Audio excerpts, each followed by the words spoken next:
இல்லை, காங்கிரஸ் தாவேகா பக்கம் போகிறதுக்கு வாய்ப்பு இருக்கா இல்லையா அப்படின்றது வேறு விஷயம். நீங்கள் ஒரு அரசியலில் வந்து எல்லா விதமான ஆஸ்பெக்டையும் பார்க்கணும். சரியா? எல்லா விதமான ஆஸ்பெக்டையும் பார்த்து தான் வந்து ஒரு விஷயத்தை முடிவு பண்ணுவாங்க. காங்கிரஸ் திமுக கூட்டணின்றது பல்வேறு விஷயங்களை பார்த்து தான் அந்த கூட்டணி.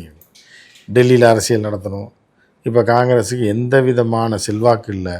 ஒரு காலத்தில் 450 சீட்டுக்கு மேலே எடுத்து அவங்க அப்பா யார், ராகுலோடைய அப்பா ராஜீவ் காந்தி ஆட்சியில் இருந்தார். இந்திரா காந்தியை விட அதிகமாக எம்பிக்களை வைத்து கொண்டு ஆட்சி செய்தவர் அவர். இன்றைக்கி பார்த்திங்கன்னா 44 சீட்டுக்கு போன டைம் போச்சு. இப்போ தத்தி முத்தி பிறகு போட்டு 100க்கு வந்திருக்கு.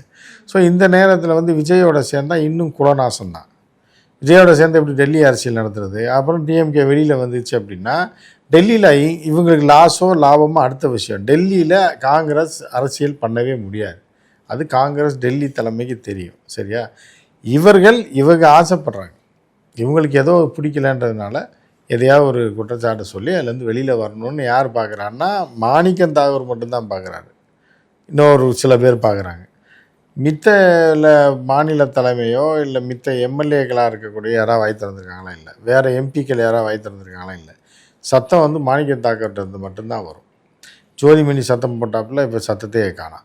ஸோ அதனால் மாணிக்கம் தாக்கூர் ஒரு ஆளை வந்து காங்கிரஸ்காரராகவோ இல்லை காங்கிரஸ் ஒட்டுமொத்த பிரதிநிதியாகவோ காங்கிரஸ் தொண்டர்களுடைய குரலாகவோ ஏற்க முடியாது.